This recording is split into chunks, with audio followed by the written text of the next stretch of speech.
es cierto que todos los caminos conduzcan a Roma. Los lugares donde podemos ir son casi infinitos. ¿Ya decidiste dónde quieres ir hoy? Piénsatelo bien para no equivocarte. Toma en cuenta que el tablero de ajedrez ha cambiado. Hoy el rey se ha enterado que va desnudo. Y cuando el poderoso lo olvida, la verdad se encarga de desnudarlo. Hay que tener talento para pensar fuera de la caja, para combatir los prejuicios, los ajenos, pero sobre todo los propios. Cada quien posee una pieza única del rompecabezas. Por eso intentamos dialogar, para armarlo juntos. La palabra nos libera y la conversación nos empareja. Aquí no hay lugar común. Abro esta noche con una confesión. Quizá desde que arrancó No hay lugar común, moría de ganas de poder entrevistar a Fernanda Melchor, una de las escritoras mexicanas que más admiro, y me da muchísimo gusto que hoy se me conceda el deseo. Ay, Fernanda, bienvenida. No. Gracias, y al contrario, el gusto es mío. Honradísimo, honradísimo. Pues hay mucho que hablar contigo. Este siempre es un programa donde hablamos de la biografía y de la obra de la persona. Tengo que partir de esto que nos reúne, y es el pleito que hay dentro de uno mismo entre el periodista, que tiene que llevar de comer a casa, que le obsesionan ciertos temas de la realidad, y de pronto ese desvío que se llama literatura y que a veces es un imán muy poderoso. Tú has estado justamente en ese devaneo y un poco le pregunto a tu conciencia, no sé si a ti, pero si a tu conciencia, cómo se vive la frontera entre el periodismo y la escritura. Yo estoy convencida de que sin haber estudiado periodismo no sería la escritora que soy ahora. O sea, el tipo de escritora de ficción que soy ahora. Y en realidad en mí siempre estuvo la intención de escribir ficción. Siempre. Y además ser novelista, para mí siempre fue como mi objetivo. La novela siempre fue ese género que a mí me llamaba más la atención por encima del cuento, de la poesía, del ensayo. Siempre es una palabra fuerte. ¿Siempre es desde qué edad? Desde los 7 años que leí Las aventuras de Tom Sawyer. O sea, Tom Sawyer. Sí.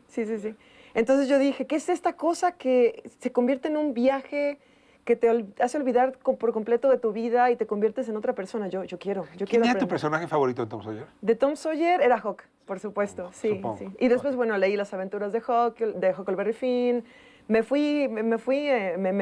metí de lleno siempre en la literatura a través de la novela, sobre todo. Así como hoy se me concedió entrevistarte, a ti se te concedió un reconocimiento importante. Temporada de Huracanes te cambió la vida. Sí. Premio de Literatura 2019, 2 años después de que se había publicado. ¿Te imaginaste que Temporada iba a tener este impacto? Y casi te preguntaría hoy, ¿por qué Temporada tuvo este impacto? Sí, es algo que me he preguntado y no estoy muy segura de querer responder, porque creo que cuando un escritor sabe bien las cosas que funcionan, corre el riesgo de que su escritura se convierta en una fórmula. Y no hay nada que yo aborrezca la idea más que eso, ¿no? De convertirme en un simple estilo, ¿no? De no cambiar, no evolucionar. Sí, quedarme como fija Bueno, hay en que eso. el truco le funciona. Woody Allen le ha funcionado toda la vida.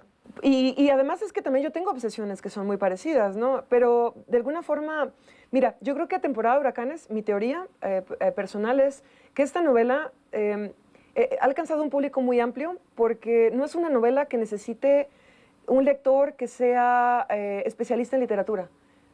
Realmente cualquier persona puede leer esta novela, meterse en la trama, meterse en las emociones turbulentas que existen y llevarse algo con ella, ¿no?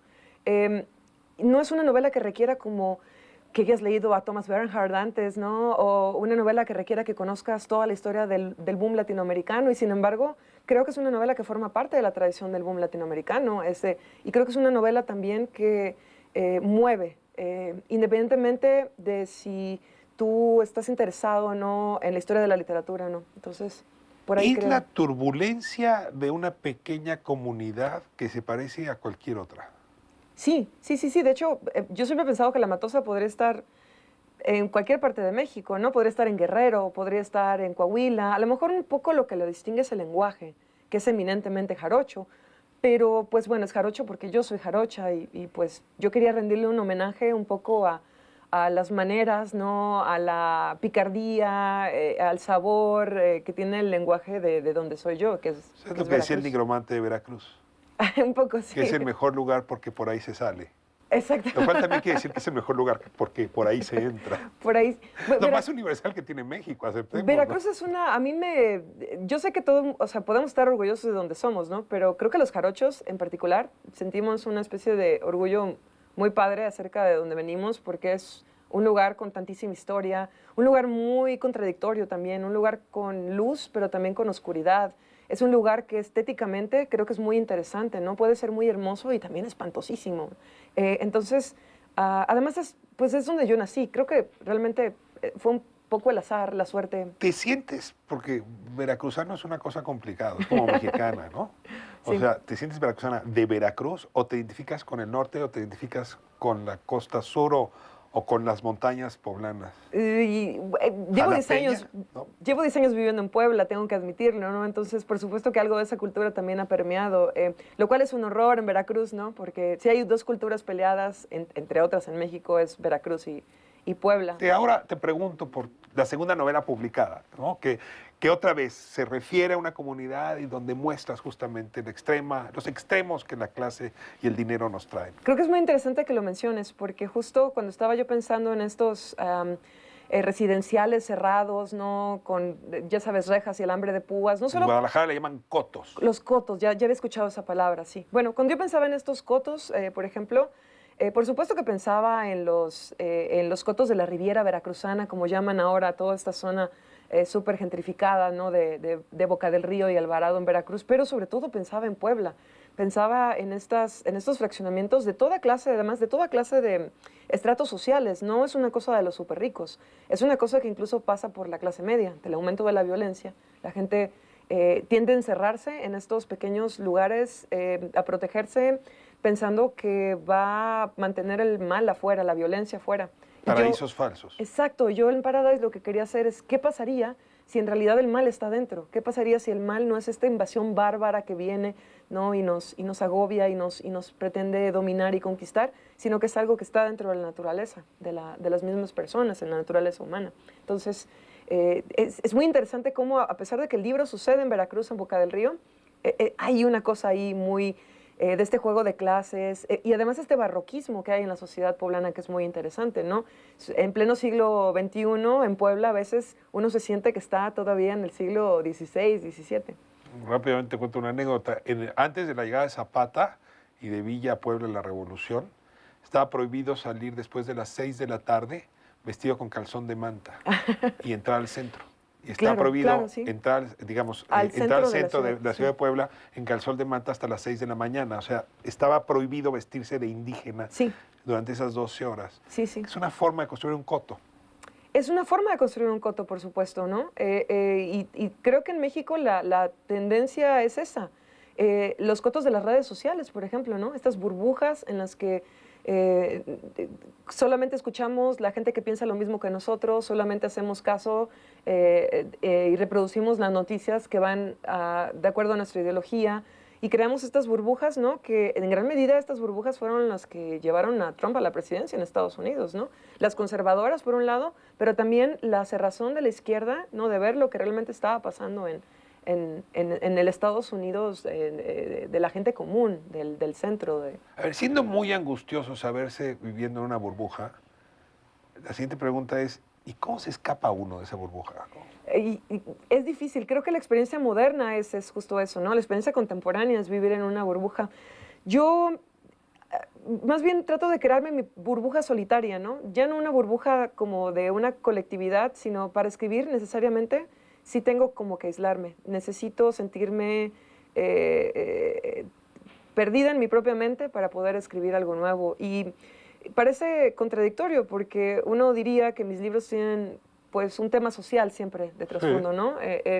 Y no solo en el lenguaje, sino en los temas, ¿no? En los temas actuales de violencia, violencia contra la mujer, el machismo, ¿no? Pero al mismo tiempo sí necesito como escuchar mi propia voz. Y lo que he hecho últimamente es renunciar a todas las redes sociales, ¿no? Que fue difícil porque estás hablando... ¿Te quitaste ese ruido? Estás hablando con alguien que desde 2008 estaba ahí metida en Facebook, ¿no? Todo el tiempo, que hizo su carrera en gran medida también en redes sociales. Sí, me tuve que quitar eso y me estoy escuchando mejor. Y ¿sabes qué? Además, he aprendido a escuchar mejor a la gente. Pero tengo una duda. ¿Existes sin estar en redes sociales? Al parecer sí, pues yo me siento bastante viva. No sé lo Aquí que te piense la tenemos gente. como evidencia. No sé lo que piense la No, gente, bueno. pero yo al menos me siento más viva que nunca. Eso es increíble. Falsa liebre. Cayó el nombre en el momento adecuado. Tu última novela publicada, que Sí. no es tu primera, no es tu novela más reciente. Exacto. A ver, explícanos. Esta es una novela que ya se había publicado. Esta es mi primera novela. Mi primera novela que publiqué en 2013 en una editorial independiente en aquel entonces. Y hoy Almadía, que es una Exacto, joya. una editorial sensacional, fue un gran debut, ¿no? En mi caso, debuté en una de las editoriales independientes más importantes de México. Fue una novela que escribí cuando di exactamente este salto al vacío del que tú hablabas. A mis 28, 29 años sufrí la crisis de los 30, porque siempre me dan antes. Ok. Entonces, sí, la de los 40 ya me dio, entonces ya llego a los 40 libre y tranquila. Y tenía un trabajo muy bueno en la Universidad Veracruzana, hacía crónicas en mi tiempo libre, pero yo quería ser una escritora de ficción. Llevaba 10 años cargando esta novela sin poder concentrarme y tomé la decisión de renunciar a mi trabajo, de agarrar unos ahorritos. Me pasé un año comiendo lentejas, ¿sabes?, para poder dedicarme exclusivamente a esta obra. Incluso corté con mi pareja de aquel entonces porque yo sabía que necesitaba concentración total, ¿no? Y me encerré a escribir Falsa Liebre. Fue publicada en 2013, me parece. Y yo tenía la intención de darle una oportunidad a la escritura en ese entonces. Yo dije, pues si esto no funciona, me consigo otra chamba, ¿no? O sea, tengo 29, 30 años. Y aprendí a comer lentejas. Ya sé guisar las lentejas de mil y un formas. Si no funciona, pues bueno, me convierto en una lectora y siempre recordar esta etapa en ese loco año en el que me dediqué a escribir y luego fracasé, ¿no? Pero pues no fracasé. Los personajes que están aquí Jóvenes. evolucionaron, saltaron, se movieron, se metieron en los otros libros. Por supuesto, hay como arquetipos. Es muy interesante, ¿no? Cuando uno vuelve a la ficción que escribió hace 10 años, uno, por un lado, encuentra después estos mismos personajes, ¿no? Un personaje, por ejemplo, como Zahir, ¿no? Que es un chico, digamos, con un profundo dolor emocional, con una profunda hambre de amor, que sin embargo es capaz de hacer cualquier barbaridad, ¿no? Con tal de conseguir lo que él quiere. Y lo encontramos después repetido en un personaje como Brando, en Temporada de Huracanes, ¿no? Y después en Polo, en Paradise. O sea, son arquetipos que me persiguen. Y al mismo tiempo me persiguió algo, creo que más personal, ¿no? Cuando yo empiezo a corregir esta novela, me confronté con la persona que yo era. Y es eso, ¿no? Confrontarte con quién eras, que al mismo tiempo me llena de orgullo porque veo a esta mujer de hace 10 años que lo dejó todo por escribir y que la armó de alguna forma extraña, azarosa. Puede vivir de la escritura. ¿Verdad? Afortunada, hoy en día tiene el privilegio de vivir de la escritura, tiene el privilegio de dedicarse a lo que más ama en esta vida después de su esposo. Y en realidad me da mucho orgullo esa persona, ¿no? Que dijo, que tuvo los ovarios y dijo, soy escritora, aquí está mi libro, lo voy a publicar. Eres una maestra para la libertad en estas épocas. Muchísimas gracias, Fernanda, por acompañarnos. No, muchas gracias a ti, Rafael. No hay lugar común contigo. Próximo sábado, mismo horario, aquí, ADN 40.